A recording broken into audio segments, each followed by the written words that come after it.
नमस्कार दोस्तों, दी जॉब की रेटे में आपका हार्दिक हार्दिक स्वागत है।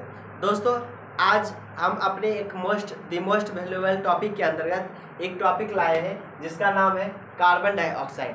दोस्तों, कार्बन डाइऑक्साइड CO2, इसके बारे में आज हम लोग जानेंगे कि कार्बन डाइऑक्साइड की मात्रा वायुमंडल में कितनी है, कार्बन डाइऑक्साइड जो होता है वायुमंडल में क्या किस काम में प्रयोग आता है। इसके अलावा हम लोग ये भी जानेंगे कि इसकी उपयोगिता क्या होती है और इससे क्या प्रभावित होती है या इससे क्या परिणाम होता है, या दुष्परिणाम हो या फिर कोई अच्छा परिणाम हो। हम लोग इसके बारे में निष्कर्ष निकालेंगे और पढ़ेंगे। इस सेशन की शुरुआत आइए हम लोग करते हैं।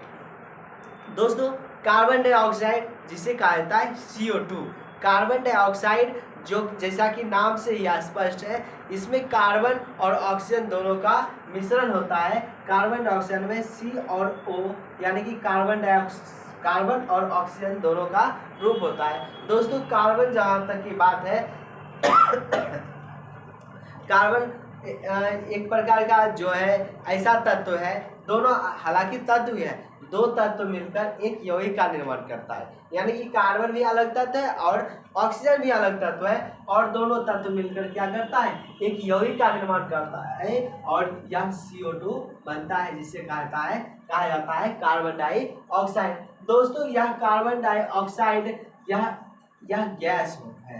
कार्बन डाइऑक्साइड एक प्रकार की गैस है, और जब भी किसी मात्रा का दिखाना हो कि गैस हो रिएक्शन में, तो उस स्थिति में हम जो है ऊपर की ओर तीर का चिन्ह प्रयोग कर देते हैं। इससे पता चलता है कि इक्वेशन जो हमारा बना उसमें कार्बन डाइऑक्साइड जो है एक प्रकार का गैस है, इसमें ऑक्सीजन भी एक प्रकार की गैस है। और यह जो होता है कार्बन कई तरीका से, जैसे आपने कार्बन देखा होगा, कार्बन का मतलब ये समझ लीजिए जैसे कि आपने देखा होगा पेंसिल, और पेंसिल में जो जिससे हम लोग लिखते हैं काला वाला छाप छोड़ता है ग्रेफाइट, वह भी एक प्रकार का कार्बन का ही रूप होता है। यानी कि कार्बन बहुत सारी चीज़ों में देखने को मिल जाएगा, या ठोस भी हो सकता है, ठोस भी होता है। यानी कि ठोस और गैस मिलकर एक जो बनाता है वह गैसीय पदार्थ बनाता है कार्बन डाइऑक्साइड। इसकी वायुमंडल में इसकी मात्रा की बात करेंगे तो कार्बन डाइऑक्साइड की मात्रा 0.03% है।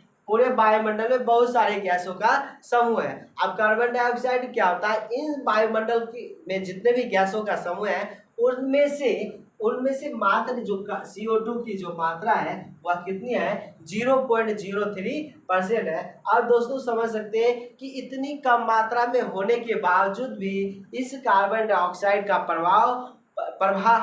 प्रभाव जो है हमारे जीवन पर ज़्यादा देखने को मिलता है, जिसको हम आगे अभी जानेंगे।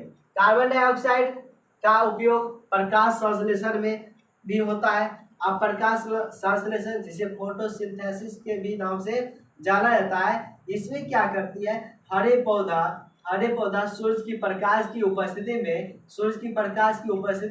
सूर्य से रेड प्रकाश लेती है हरे पौधा, और रेड प्रकाश लेकर यानी कि सूर्य किरणों से, इसके अलावा वायुमंडल में जो CO2 है उसको ग्रहण करती है, और ग्रहण जब वह करती है और इसके अलावा हरे पौधे क्या करता है, मिट्टी से जल के माध्यम से जल और खनिज लवण ग्रहण कर, और यह जो है एक प्रकाश संश्लेषण की क्रिया करती है। यानी कि हरे पौधे के द्वारा एक प्रकाश संश्लेषण की क्रिया होती है, जिसमें कार्बन डाइऑक्साइड का भी प्रयोग किया जाता है, और यही कार्बन डाइऑक्साइड का या विखंडन होकर बाद में प्रकाश संश्लेषण में ऑक्सीजन गैस मुक्त होती है, जिसे जीव जंतु ग्रहण करते हैं। यानी कि हम जो श्वसन के रूप में छोड़ रहे हैं वायु को, वह जो होती है कार्बन डाइऑक्साइड, और उस छोड़े हुए कार्बन डाइऑक्साइड को क्या करती है, हरे पेड़ पौधा ग्रहण कर लेती है, और फिर जाकर वह ऑक्सीजन मुक्त करती है, और उस ऑक्सीजन को हम श्वसन के रूप में ग्रहण करते हैं। इस तरह से कार्बन डाइऑक्साइड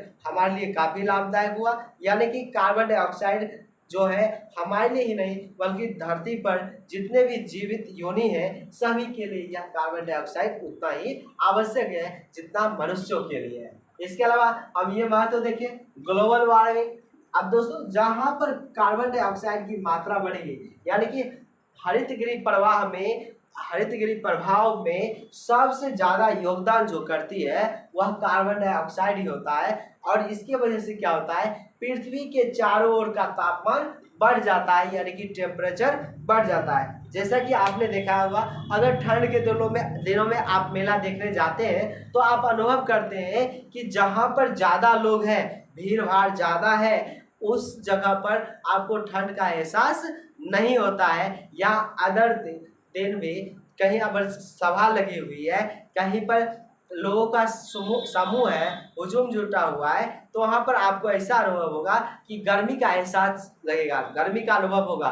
और फिर जहाँ आप खुले एरिया में जाते हैं, खुले क्षेत्रों में, तब आपको क्या होगा, ठंड का जो गर्मी का कम अनुभव होगा, ठंडी के दिन में ही, यानी अगर है तो ठंड का ज़्यादा अनुभव होगा, और ठंड के दिन में ही अगर किसी में मेले में है तो गर्म का एहसास होगा। ऐसा क्यों? इसीलिए कि वहाँ पर जो हमारे जीवों के द्वारा, मनुष्यों के द्वारा कार्बन डाइऑक्साइड छोड़ी जाती है, और कार्बन डाइऑक्साइड उसी जगह को क्या करती है, गर्म कर देती है। और गर्म करने के कारण हमें जो वातावरण गर्म जैसा अनुभव होता है, और इसलिए हमें गर्मी का एहसास होता है। ठंड के दिनों में ही भीड़ भाड़ या कोई ऐसे जगह पर जाए जहाँ पर आदमी की संख्या, लोगों की संख्या अधिक हो। उसी तरह से जहाँ पर कार्बन डाइऑक्साइड अधिक होगा, पृथ्वी के चारों ओर एक परत बन जाती है CO2 का, और इससे क्या होता है, पृथ्वी का तापमान बढ़ जाता है, और बढ़ जाने के कारण गर्मी जैसी स्थिति उत्पन्न होती है। यह ग्लोबल वार्मिंग को प्रभावित करती है, और इसलिए ग्लोबल वार्मिंग में सबसे ज़्यादा योगदान किसका होता है, तो कार्बन डाइऑक्साइड का। इसका यही कारण है कि जहाँ पर अधिकांश चिमनी होगा, कारखाने होंगे, या कोई भी फैक्ट्री होंगे, तो वहाँ का जो क्षेत्र होगा कुछ गर्म ज़्यादा होगा अदर जगहों की तुलना में। इसके अलावा हम ये भी देखते हैं, शुष्क बर्फ के रूप में प्रशीतक में भी इसका प्रयोग किया जाता है। अब CO2 जो होता है, यह CO2 जो है शुष्क बर्फ का भी एक रूप है, और इसी कारण इसका प्रयोग प्रशीतक के रूप में किया जाता है। इसके अलावा हम देखते हैं यूरिया के निर्माण में, जिससे हम खाद, खेतों में फसल में खाद देने का काम करते हैं, यूरिया के निर्माण में। या फिर आपने देखा होगा,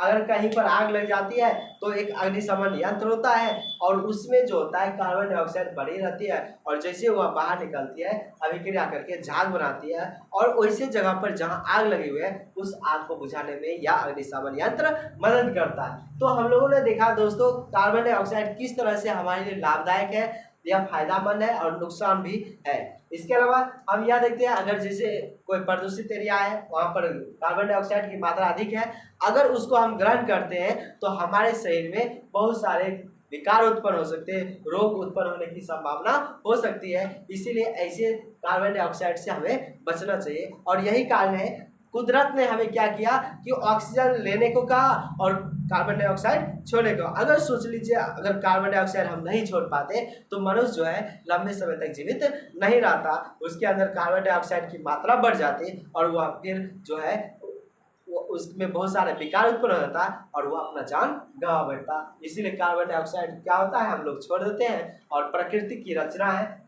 फिलहाल आगे की देखते हैं कि कार्बन डाइऑक्साइड CO2 का अगर हम जानना चाहेंगे कि इसका परमाणु द्रव्यमान कितना होता है। दोस्तों, कार्बन डाइऑक्साइड का, कार्बन का परमाणु द्रव्यमान 12 होता है, वहीं ऑक्सीजन का 16 होता है, यानी कि 16 गुने 2, 12 + 16 × 32, यानी कि इसका परमाणु द्रव्यमान जो होगा 44 ARU 44 एटॉमिक मास यूनिट ये होता है। दोस्तों, कार्बन C12 भी होता है इसकी परमाणु संख्या, और परमाणु भार, और 14 भी होता है। और आप लोगों ने पढ़ा होगा कार्बन 14 पद्धति, और कार्बन 14 पद्धति जैसे जीवाश्म हुआ, उसकी आयु ज्ञात करने के लिए वह कितना पुराना है इसका प्रयोग हम करते हैं। तो इस तरह से हमने देखा कि कार्बन डाइऑक्साइड जो है हमारे लिए काफ़ी लाभदायक भी होता है और नुकसानदायक भी है। और कार्बन डाइऑक्साइड जो कि वायुमंडल में 0.03% है, इसके बारे में हम लोगों ने जाना। आइए एक बार हम इसका रिपीट कर लेते हैं।